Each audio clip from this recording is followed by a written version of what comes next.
Hey friends, if you wish to fix the runtime blocker high CPU usage error on your Windows computer, then please watch this video. I will guide you through the resolutions. The first solution is to wait and check the response. Why? Because runtime blocker is a very important system process. We can not just kill it. The next one is to run an SFC scan.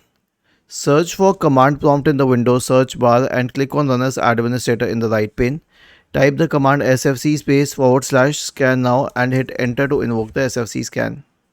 The third solution is a clean boot because a third party software product could be triggering this process. So here's what you can do. Search for system configuration in the Windows search bar and click on Run as Administrator.